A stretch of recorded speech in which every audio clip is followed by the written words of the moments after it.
నమస్తే. ఈరోజు న్యూస్ అనాలిసిస్లో ముందుగా ఆంధ్రజ్యోతి పేపర్లో వచ్చిన వార్తల్ని చూద్దాం. రాయబారం విఫలమైందట, కవితతో ఫలించిన కేసీఆర్ దూతల చర్చలు. కేసీఆర్ ఆదేశాలతో కవిత నివాసానికి దామోదరరావు, గండ్ర మోహన్ రావు 3 గంటల పాటు సాగిన చర్చలట. పార్టీకి కుటుంబానికి నష్టం అంటే ఎవరన్నా ఫోన్లో మాట్లాడిన కేసీఆర్ తొందరపడొద్దని కుమార్తెకు సూచన. పార్టీలో తన పరిస్థితి ఏంటో ఇప్పుడే స్పష్టం చేయాలని ఆమె డిమాండ్ చేసిందట. మొత్తానికి కవిత ఏ ఉద్దేశంతో లెటర్ రాసిందో ఆ ఉద్దేశం ట్రాక్లో పడుతున్నట్టు అనిపిస్తుంది. అంటే ఆమెకి ఐడెంటిటీ క్రైసిస్. పార్టీలో నా స్థాయి ఏంది, నా గుర్తింపు ఏంది, నా కథ ఏందో తేల్చండి, తేల్చకపోతే కుదరదు అని ఆమె లోపల కొంత మదన పడ్డది. నాకు వెన్నుపోటు పడుతున్నారు, నా పైన కుట్రలు జరుగుతున్నాయి అని గతంలో కూడా చెప్పింది. చెప్తూనే ఒక లెటర్ రాసిపోయింది అమెరికా పోయేటప్పుడు మే 2 రోజులు. ఆ లెటర్ రాసిన తర్వాత ఏమైనా పిలిచి మాట్లాడుతానే అనుకుంది, కానీ అటు నుంచి స్పందన లేదు. స్పందన లేని పరిస్థితుల్లో, అంటే బయట జరుగుతున్న చర్చ అంటే స్పందన లేని పరిస్థితుల్లో తండ్రికి కూతురు లెటర్ రాసింది పార్టీ పరంగా. ఆయన పార్టీ అధ్యక్షుడే ఎమ్మెల్సీ. అది బయట పెడితే ఏమన్నా పెట్టాలా, ఆయనైనా పెట్టాలా.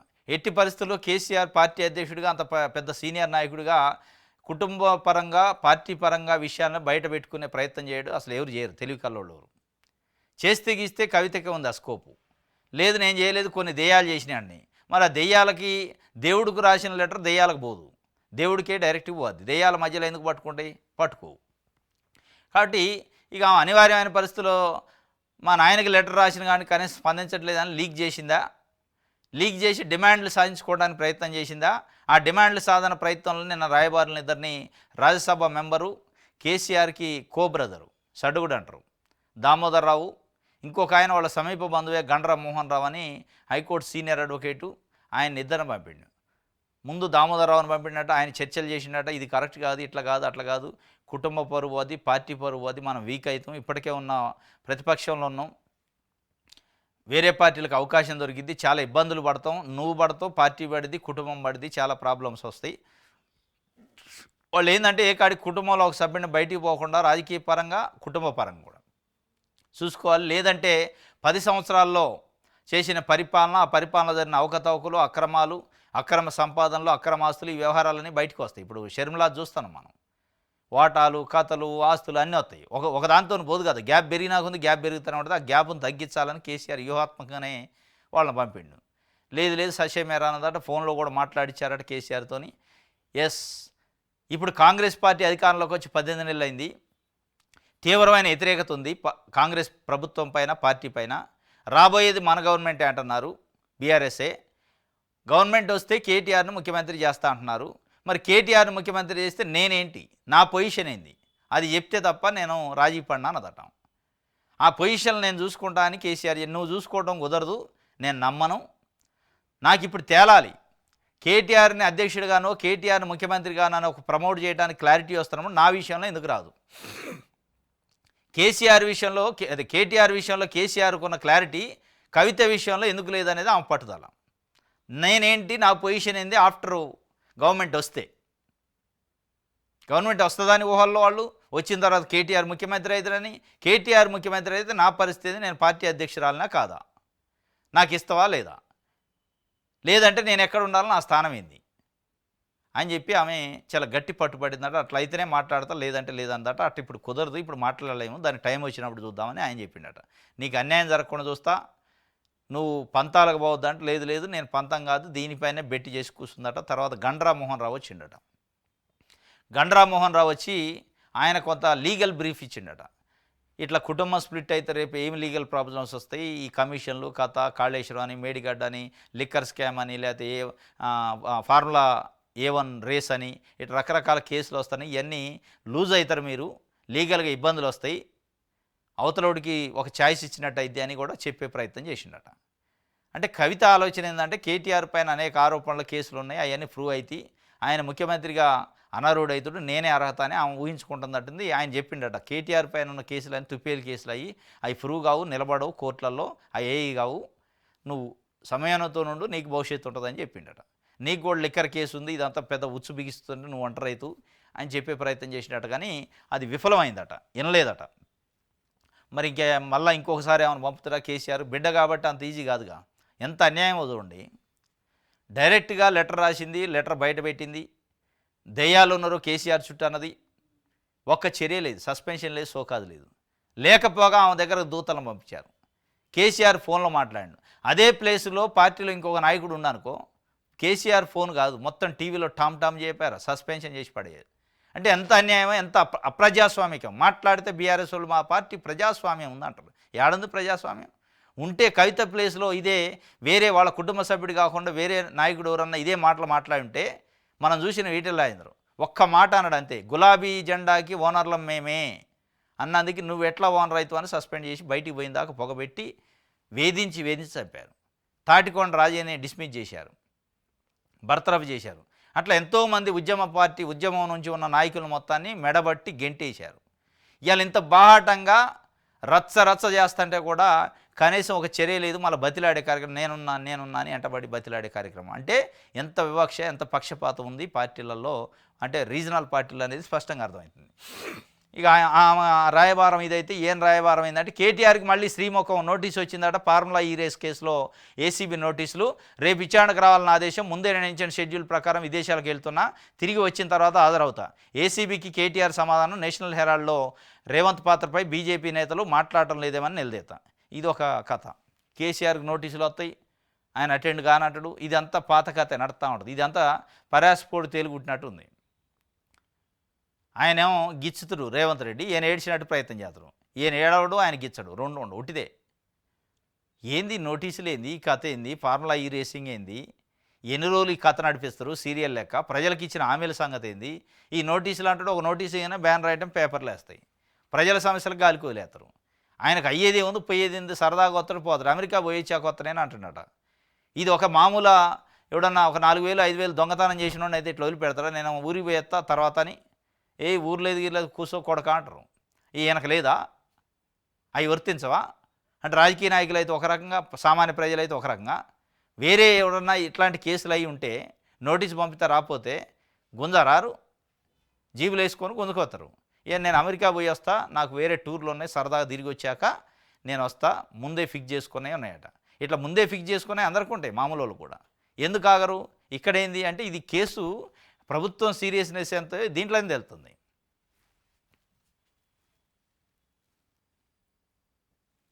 రైట్.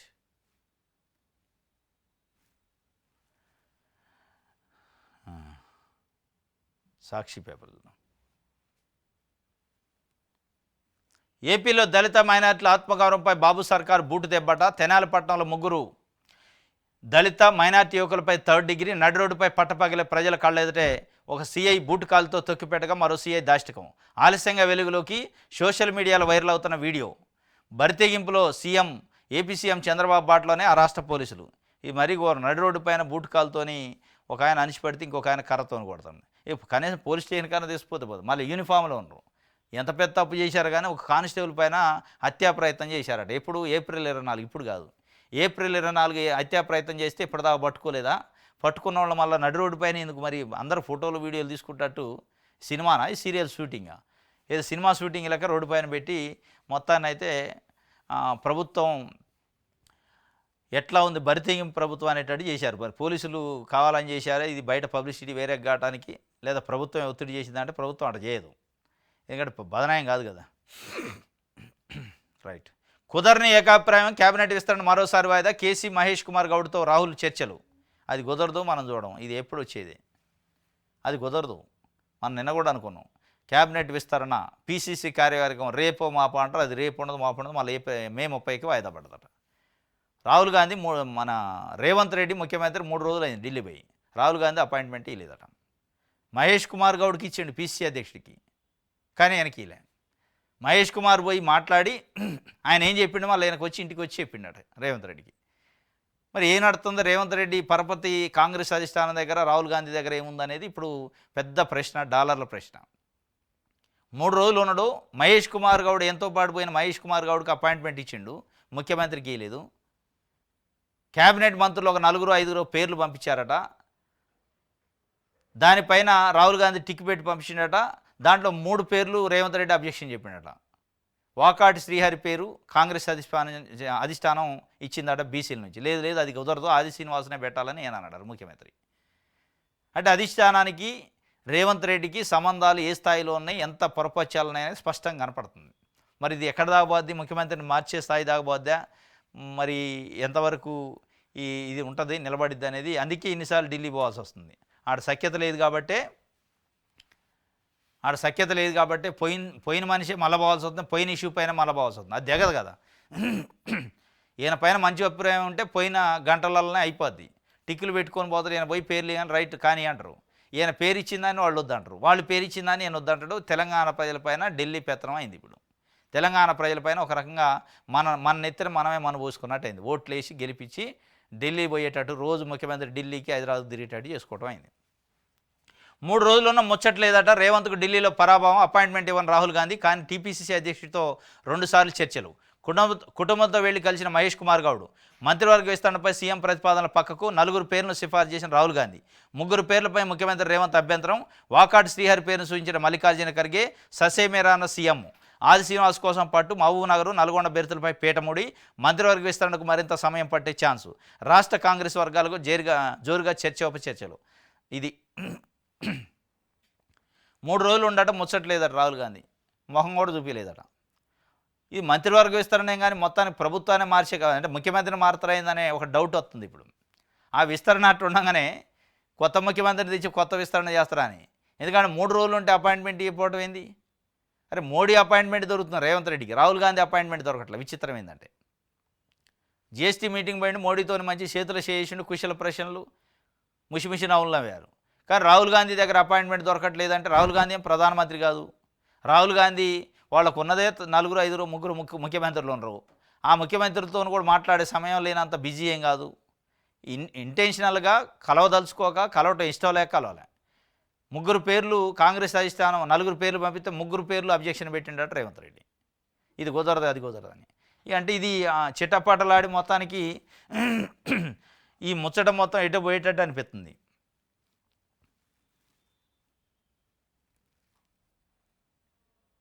రైట్. కోవిడ్ కేసులు 1000 దాటినాయట. 10 రోజుల్లో క్యాబినెట్ విస్తరణట, లేదంటే స్థానిక ఎన్నికల తర్వాతే. అయిపోయా ఖతం. 10 రోజుల్లో 10 రోజుల్లో క్యాబినెట్ విస్తరణ, లేదంటే ఇక స్థానిక ఎన్నికలు. ఆ స్థానిక ఎన్నికలు ఎప్పుడు ఎవరికి తెలియదు. స్థానిక ఎన్నికలు ఎప్పుడు అనేది ఉత్తదే జూన్ ఆఖరు, జూలై 1 అంటున్నారని అది కూడా క్లారిటీ లేదు. కాంగ్రెస్ పార్టీ పరిస్థితి ఎట్టుందంటే 6 గ్యారెంటీలు అమలయం కానీ ముందు 6 బెర్తులు భర్తీ చేసుకోలేని పరిస్థితికి పోయింది. 6 క్యాబినెట్ పోస్టులు ఉంటే వాటిని భర్తీ చేయడానికి 18 నెలలు పట్టింది. 6 గ్యారెంటీలు అమలే కాదు, దేవుడికి ఎరక. ఢిల్లీ పోతుండో ఢిల్లీ పోతుండో అదిగో ఫస్ట్ వీకు, సెకండ్ వీకులు, ఆఖరి వీకు, చివరి వారం, మొదటి వారం అంటున్నారు. ఆ చివరి లేదు, మొదటి లేదు, అసలు ఆ గలంలోకి రానిట రాహుల్ గాంధీ. రానియకుండా మహేష్ కుమార్ గారిని పిలుచుకుంటుండో మాట్లాడుతుండో, ఇగో నా పేర్లు ఆయన ఇష్టమైతే పెట్టుకోవాలి, లేదంటే ఆపానని ఆయన చెప్పే పరిస్థితికి వచ్చింది. మొత్తానికైతే ఇది భార్యాభర్తల పంచాయతీ లెక్క ఉంది. బెట్టి చేసి మరి ఎడాకులు దాకా వస్తుందా, మళ్ళీ కలిపే ముచ్చట ఉంటుందా? అంటే కలిపే ముచ్చట ఉండడానికి ఈ మధ్యలో వాళ్ళు అయితే కలుపుతారు. రాహుల్ గాంధీ ఇక ఆయనే కుంభస్థలం, ఇక ఆయనతో నోడు మాట్లాడాలా? మధ్యలో కాంగ్రెస్ పార్టీ కేసీ వేణుగోపాల్ అట్లాంటి వాళ్ళు అయితే రాహుల్ గాంధీ దగ్గర పంచాయతీ పెట్టి సెటిల్ చేయొచ్చు. రాహుల్ గాంధీకి ముఖ్యమంత్రికి పంచాయతీ అవుతుందనే ఒక వాతావరణం వచ్చాక ఎవరు పరిష్కారం చేయాలి? 30న మరోసారి ఢిల్లీకి సీఎం అట. మంత్రివర్గము పీసీసీ కార్యవర్గం ఖరారు కోసం ఖర్గే అందుబాటులో లేకపోవడంతో పెండింగ్.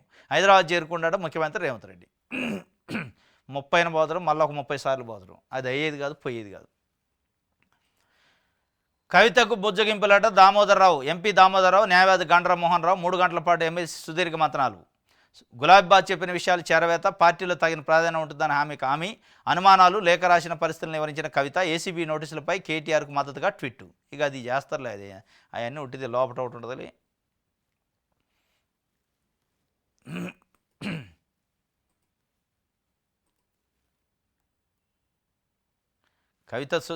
కవితతో కేసీఆర్కి చెడినట్టున్నారు. చెడబట్టే ఉత్తరం రాసింది. ఈటెల రాజేంద్ర అంటున్నాడు.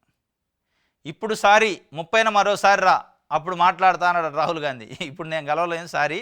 మంత్రివర్గం విస్తరణ, పీసీసీ కార్యవర్గంపై మళ్ళీ సమావేశం నిర్ణయం. ఖర్గే అందుబాటులో లేకపోవడంతో వాయిదా. మళ్ళీ ఢిల్లీకి రావాలని సీఎం, పీసీ చీఫ్, సీనియర్ నాయకులకు పిలుపు. రాష్ట్ర రాజకీయాలపై చర్చ. కేబినెట్ పునర్వ్యవస్థీకరణ చేయాలని కోరాం, త్వరగా చేస్తానని రాహుల్ చెప్పారని మహేష్ కుమార్ గౌడ్ చెబుతున్నాడు. రేవంత్కి రాని పిలుపు. ఢిల్లీలో ఉన్న రాహుల్ను కలవకుండానే వెనుదిరిగిన ముఖ్యమంత్రి. కథం రేవంత్కి పిలుపు రాలేదట. మళ్ళీ పిలుపు రాకపోగా ఆయన ఎమ్మడ పెట్టపోయిన మహేష్ కుమార్ గౌడ్ని పిలిచారు. ఇక అది మరీ అవమానకరం. మరి ఏమనుకుంటుంది కాంగ్రెస్ పార్టీ అధిష్టానం? ఒక ముఖ్యమంత్రిని పిలిచి మాట్లాడలేని పరిస్థితి. ఇది ఏం మెసేజ్ ఇస్తారో అర్థం కావట్లే. ఇది రాజకీయ కుట్ర, ఎక్స్ వేదికగా దుయ్యబట్టిన ఎమ్మెల్సీ కవిత. అబ్బో, మంచి మాటలు చెప్పిందాం. ఇది రాజకీయ కుట్ర అట. ఇది ఫార్ములా ఈ రేసింగ్ కేసులో కేటీఆర్కి వాళ్ళ అన్నకు నోటీస్ ఇస్తే రాజకీయ కుట్ర. మరి మీ లెటర్ ఏంటిదో? మీరు లెటర్ రాశారు కదా తండ్రికి, ఆ లెటర్ని దెయ్యాలు రిలీజ్ చేసినాయి కదా. దెయ్యాలు రిలీజ్ చేసిన లెటరు ఏం కుట్ర అది కూడా చెప్పాలిగా. వీళ్ళు భలే గమ్మత్తుకోరు అన్న చెల్లెలు. ఆయన మొన్న ప్రెస్ మీట్ పెట్టి ఏమో కేసీఆర్ చుట్టూ దెయ్యాలు ఉన్నరా, దెయ్యాల లెటర్ లీక్ చేసినట్టే దెయ్యాల గురించి మాట్లాడలే. ఆయన ఏదేదో మాట్లాడిండు. ఏమో నోటీస్ వస్తే నోటీస్ మీద మా అన్నకు నోటీస్ ఎట్ట పంపిస్తారు, నేనైతే లెటర్లో పంపిస్తా కానీ, ఆ లెటర్లు నేను రిలీజ్ చేస్తా కానీ, నేను దెయ్యాలంట కానీ. మరి దెయ్యానికి నోటీస్ పంపిస్తే మీకేంది ఇబ్బంది? మీరు మళ్ళీ దీంట్లో రాజకీయ కుట్ర ఏముంటుంది? దెయ్యాలకు నోటీస్ పంపితే మీరు అన్న దెయ్యం మీ అన్నయ్యనే, ఆయనకు నోటీస్ పంపారు ఏదో అక్రమం చేసిండో ఏదో ఇంకోటని. ఆమె ఈ నిన్న ఎక్స్లో పెట్టిందట ఇది రాజకీయ కుట్ర అని.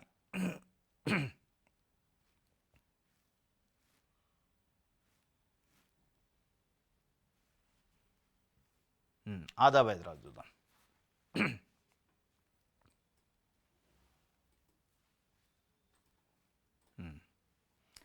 ప్రజాధనం దోపిడీ ఆట. అప్పటి మేడ్చల్ మల్కాజిగిరి కలెక్టర్ ఎంవి రెడ్డి అన్యాక్రాంతమైన 100 కోట్ల ప్రభుత్వ భూమిని నివేరిపోయే కుంభకోణం. తెరపైకి రానున్న దారుణ వాస్తవాలు. మేడ్చల్ మల్కాజిగిరి జిల్లా ఉప్పల్ మండలంలో వెలుగు చూసిన 100 కోట్ల రూపాయల ప్రభుత్వ భూముల కుంభకోణం రాష్ట్రంలో సంచలనం సృష్టిస్తుంది. 10 ఎకరాల విలువైన ఈ భూమిని ఎలాంటి అర్హత లేని వారికి నకిలీ పత్రాలతో స్వతంత్ర సమరయోధుల కోటాలు నీచంగా సిగ్గు లేకుండా కేటాయింపులో జరిగిన ఘోరమైన మోసం ఇప్పుడు బట్టబయలు కానుంది. ఈ దారుణమైన కుంభకోణానికి ప్రధాన సూత్రధారులు అప్పటి మేడ్చల్ మల్కాజ్గిరి జిల్లా కలెక్టర్ ఎంవి రెడ్డి, రెవెన్యూ అధ్యక్షుడిగా చలామణితో ఈ అక్రమాలకు పాల్పడిన కీలక అధికారి. మరి అప్పటి ఉప్పల్ మండలం తహసీల్దారు వీరి కుమ్మక్కతో ప్రజాదానాన్ని అక్రమార్కులకు కట్టబెట్టి 100 కోట్ల రూపాయల విలువైన ప్రభుత్వ భూమిని యథేచ్ఛగా పరాధీనం చేసిన నమ్మక ద్రోహులు కేవలం తమ స్వార్థ ప్రయోజనాల కోసం కోట్లాది రూపాయల ప్రభుత్వ ఆస్తిని అక్రమంగా 2 చేతులా దోచుకున్నారు. మహాకుంభకోణంపై సంచలన విషయాలతో పక్కా ఆధారాలతో ఆదాబ్ హైదరాబాద్ పూర్తి నివేదికను వెలుగులోకి తేనుంది. మా అక్షరం అవినీతిపై అస్త్రమాట. ఇంకా రాలే ఇది పూర్తి స్టోరీ ఏంటంటే 100 కోట్ల రూపాయల ఆస్తి 10 ఎకరాలట ఉప్పల్లో. ఎంఈ రెడ్డి అప్పటి మేడ్చల్ మల్కాజిగిరి కలెక్టర్గా ఉండి రెవెన్యూ ఉద్యోగుల అసోసియేషన్ ఉండి అది అడ్డం పెట్టుకొని 100 కోట్ల రూపాయల భూమిని ప్రభుత్వ భూమిని అర్హత లేని వాళ్ళకి స్వతంత్ర సమరయోధుల పేరుతోనే కట్టబెట్టిండట. దాని వెనక మూటలు ముట్టినట్టుంది. ఆ మూటల కథ 2-3 రోజులు బయటకు వద్దట. దానికి సంబంధించి ఒక వార్తనిచ్చారు. వెలుగు చూద్దాం.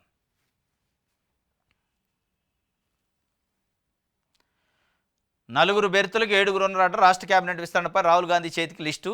ఎస్సీ, ఎస్టీ, బీసీ, ఓసీలో ఒక్కొక్కరికి ఛాన్సు. ఈ నెల 30న ఖర్గేతో చర్చించాక అధికారిక ప్రకటన. అయ్యాల మళ్ళీ చూసుకోవటం 30 రోజు వచ్చినప్పుడు చూసుకోవటం ఎప్పటికప్పుడే. నలుగురు బెర్తులకు 7 పోటీ పడుతున్నారట. ఢిల్లీలో రాహుల్కి అభినందన సభ. తెలంగాణలో కులగండ సక్సెస్ నేపథ్యంలో నిర్వహించాలని కాంగ్రెస్ ఓబీసీ నేతల నిర్ణయం. ఢిల్లీలోని ఏఐసీసీలో సదస్సు. తెలంగాణ నుంచి హాజరైన బీసీ మంత్రులు, ఎంపీలు, ఎమ్మెల్యేలు, కార్పొరేషన్ చైర్మన్లు. ఢిల్లీలో రాహుల్ గాంధీకి అభినందన సభ అట. కులగన్న సక్సెస్ నేపథ్యంలో నిర్వహించాలని ఓబీసీ నేతలు నిర్ణయమట. కులగన్న చేసింది ఎక్కడ? తెలంగాణలో ఏదో ఒక దగ్గర హైదరాబాద్, వరంగల్లో సన్మానం పెట్టాలి కానీ అక్కడ పెట్టవేంది? చేసింది ఇక్కడ ప్రజలకు సంబంధించింది అది ఇష్యూ. అంటే దాని అర్థమైంది ఆయన కనీసం హైదరాబాద్ రావడానికి కూడా ఇష్టపడలేదా? మరి హైదరాబాదు తెలంగాణకు వస్తే మళ్ళీ రేవంత్ రెడ్డితో కలవాల్సి వస్తుందనే, రేవంత్ రెడ్డి చేతుల మీద కూడా సన్మానం చేయించుకోవాల్సి వస్తుందనే తెలియదు. కానీ నేను ఢిల్లీ నుంచి రాను, మీరే వచ్చి సన్మానం చేయండి అన్న తెలియదు. కానీ వీళ్ళంతా తెలంగాణకు సంబంధించి బీసీ నాయకులంతా ఆయన దగ్గర పోయి అక్కడ చేస్తారట. దయ్యాల నాయకుడు దేవుడు ఎట్లయితాడు? 2023 ఎన్నికల్లో ప్రజలు ఆ దయ్యాలను వదిలించుకున్నారు. 100 మంది కేసీఆర్లు అడ్డం పడ్డా రాష్ట్ర ప్రభుత్వం ఆగదని డిప్యూటీ సీఎం బట్టి చెప్తుండు. ప్రజలు బాగుపడుతుంటే కేసీఆర్ దుఃఖం వస్తున్నది. ఉద్యోగులకు 10,000 కోట్ల బకాయి పెట్టిపోతే 8,000 కోట్లు క్లియర్ చేశాం. ఇతర రాష్ట్రాలకు విద్యుత్ అమ్మే స్థాయికి తెలంగాణ ఎదుగుతుందని ధీమా. నాగర్కర్నూలు జిల్లా గట్టుతుమ్మెనలో 2 కొత్త సబ్స్టేషన్లు ప్రారంభోత్సవం చేసిండు. మరో 5 సబ్స్టేషన్లకు శంకుస్థాపన చేసిండు. బట్టి విక్రమార్క ఉప ముఖ్యమంత్రి గారు చాలా హాట్ కామెంట్స్. దెయ్యాలకు నాయకుడు అయితే దేవుడు ఎట్ట అవుతాడు? చుట్టూ దెయ్యాలు ఉన్నాయంటే ఆయన కూడా దెయ్యం అవుతాడు, దేవుడు ఎట్ట అవుతాడు అని చెప్పి 2023లో తెలంగాణకు పట్టిన దెయ్యాన్ని ప్రజలు వదిలించుకున్నారు. మళ్ళా దెయ్యాల జోలి మాకు వద్దు అని చెప్తుండే ఆయన. వాస్తవం కూడా చుట్టూ దెయ్యాలున్నాక దేవుడు ఎట్ట అవుతాడు, ఆయన దెయ్యమే అవుతాడు. ఇగో ఇగో మహేష్ కుమార్ గౌడ్ కుటుంబంతో సహా పోయి కలిసిండు మంచిగా రాహుల్ గాంధీని, ఆరామ్సే పిలుచుకొని మాట్లాడుతుండట. కానీ రేవంత్ రెడ్డికి అవకాశం ఇలా, ఏం జరుగుతుందో తెలియదు.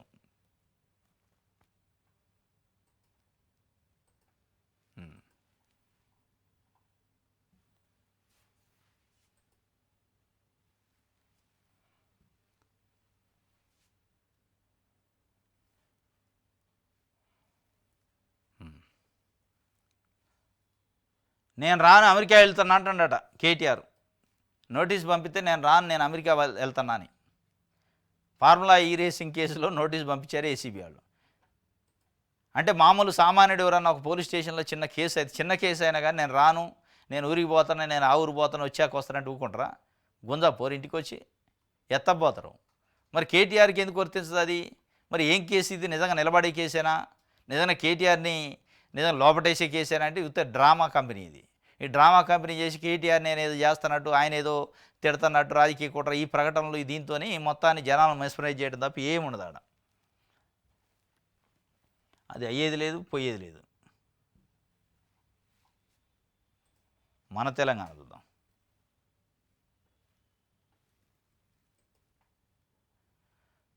రైట్. త్వరలో ఓబీసీల కృతజ్ఞతా సభట ముఖ్య అతిథిగా రన్న రాహుల్. ఆ రోజు రాష్ట్ర వ్యాప్తంగా ఓబీసీల ర్యాలీ. ఇందులోనే మరి ఇక్కడికే వస్తారని ఇచ్చారు. ఆ పేపర్లోనేమో అక్కడికి పోయి చేస్తారని వెలుగు పేపర్లో ఇచ్చారు. ప్రభాకర్ రావుకు బిగ్ షాక్ అట. రాజకీయ శరణార్థిగా ఆశ్రయం కల్పించడానికి నిరాకరించిన అమెరికాలో తలదాచుకుంటున్న ఫోన్ ట్యాపింగ్ కేసు ప్రధాన నిందితుడు. ఇక ఆయన్ను ఇండియాకు రప్పించడం మరింత సులువు. ఇప్పటికే ఆయన పాస్పోర్ట్ రద్దు చేసిన కేంద్రం, రెడ్ కార్నర్ నోటీస్ జారీ చేసిన ఇంటర్పోల్. ప్రభాకర్ రావు తెలిసి ఉచ్చులో పడుతుండ పోయి ఇప్పటికే రెడ్ కార్నర్ నోటీసు లేదా అక్కడ ఆయన వీసా ఇవన్నీ రద్దు చేశారు. రద్దు చేసిన తర్వాత కూడా పాస్పోర్ట్ రద్దు అయింది. నువ్వు సబ్మిట్ చేయకుండా వచ్చి ఏదో లీగల్గా రిలీఫ్ తీసుకోవాలని అక్కడుండి అమెరికా కోర్టులో నన్ను పొలిటికల్ శరణార్థిగా ప్రకటించండి, నన్ను ఎక్కడనే ఉంటాడు చేయండి అని పిటిషన్ వేసినాడు. నేను దొంగతనం చేసిన దొంగన వాళ్ళు వచ్చి పట్టపోతారు కాబట్టి నన్ను గుర్తించండి అని పిటిషన్ వేసినట్టు. లేదు ఆయన నువ్వు దొంగతనం చేసినప్పుడు నిన్ను శరణార్థిగా ఇక్కడ గుర్తించవు, నువ్వు వేరే బాధలోనో లేకపోతే అక్కడ భారతదేశం ప్రజలు ఎలగొడితేనో ప్రభుత్వం ఎలగొడితేనో వస్తే శరణార్థి. నువ్వు అక్కడ ఎవరు ఎలగొట్టలే నీకు, లేకపోతే అక్కడ తిండికి ఎలకొస్తున్నావు శరణార్థి అంటారు. శరణార్థి అంటే ఏంది? మన దగ్గర కూడా వస్తారు శరణార్థులు, బంగ్లాదేశ్ నుంచి నుంచి ఏడు నుంచి. ఆడ తిండి దొరకనో పని దొరకనో సాగు బతుకులు ఉంటే ప్రాణాలు తీసుకోవాల్సిన పరిస్థితులు వస్తూ ఉంటారు, వాళ్ళకి ఏదో ఆశ్రయం ఇస్తూ ఉంటారు. దాని శరణార్థి అని. నీకేం దొరకపోయినా అమెరికా నిన్ను ఎందుకు శరణార్థి ప్రకటించాలి అని అక్కడ కోర్టు చివాట్లు వేసి రద్దు చేసిందట. ఆ పిటిషన్ని డిస్మిస్ చేసింది. ఇప్పుడు ఇంకా సులువైపోయింది. పాస్పోర్ట్ రద్దు అయింది, ఇది పిటిషన్ రద్దు అయింది. ఇక నీకు నువ్వే ముద్ర వేసుకున్నావు, నేను దొంగని, నేను దొంగతనంగా వచ్చినా నన్ను గుర్తించండి అని ఆడ వేసుకున్నాక నువ్వు దొంగతనంగా వచ్చిన కాబట్టి అక్కడికే పోవని చెప్పింది. ఇప్పుడు పట్టుకొస్తారట్టుంది ఇక. రైట్. పవన్ సినిమా ఆపే దమ్ము ఎవరికీ లేదు అని దిల్ రాజు చెప్తుండు. ఇది గమ్మత్తుకు దొంగ అన్నట్టుంది. వీళ్ళే అనకుండా ఆపడానికి ప్రయత్నం చేశారు. వీళ్ళే బయటకు వచ్చి రోజు ఒకడు వస్తాడు. అల్లు అరవింద్ మొన్న వచ్చిండు, పవన్ సినిమాని ఆపే దమ్ము ఎవరికి లేదు అని అన్నాడు. ఈయన అదే చెప్తుండు, పవన్ కళ్యాణ్ మా పెద్దన్న అని. మరి పెద్దన్న అయితే నలుగురు కూర్చొని మీటింగ్ పెట్టి థియేటర్లు బంద్ చేయాలని ఎందుకు అనుకున్నారు అనేది ఇక్కడ ప్రశ్న.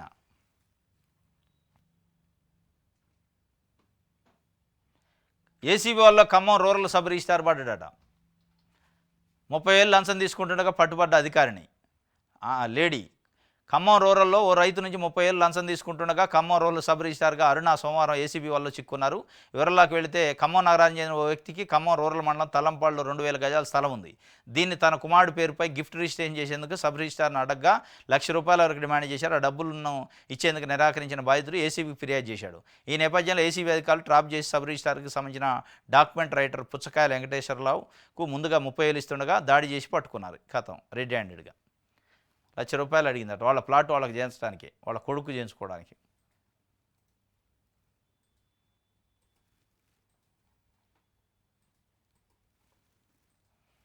పంచాయతీ కార్యదర్శుల సమస్యలపై ప్రభుత్వం సానుకూలం. గత ప్రభుత్వ విధానాల వల్లే కార్యదర్శులకు 1,00,000 సమస్యలు. పంచాయతీ కార్యదర్శుల ఫెడరేషన్ ప్రజలతో మంత్రి సీతక్క. ఏం సమస్యలపై ప్రభుత్వం సానుకూలం కానీ పాపం ఒకడు 3 లక్షల నుంచి 5 లక్షల అప్పులు చేశారు పంచాయతీ కార్యదర్శులు. సర్పంచులు పోయిన దగ్గర నుంచి వీళ్ళ పైన పడ్డది నెత్తిన భారం. చెత్త తీసిపోయే ట్రాక్టర్లకి డీజిలు, వాటి మెయింటెనెన్సు, వాటరు, డ్రింకింగ్ వాటరు, డ్రైనేజీలు, ఇవన్నీ డబ్బులు లేక రూపాయి లేదు, వీళ్ళు అప్పులు తెచ్చి పెడతారు పాపం పంచాయతీగా. సమస్యలు సానుకూలమే కానీ ముందు వాళ్ళ డబ్బులు అప్పులన్న తీరేటట్టు చేయండి, వాళ్ళు పెట్టిన బిల్లులు.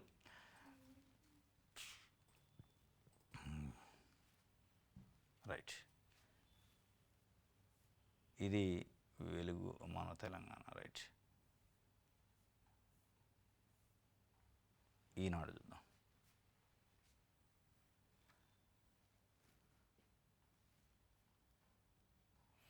ముప్పైన ఖరారట. ఆ ఖరారు ఎప్పుడు క్వశ్చన్ మార్కే ఉంటుంది. ఏది మంత్రివర్గం.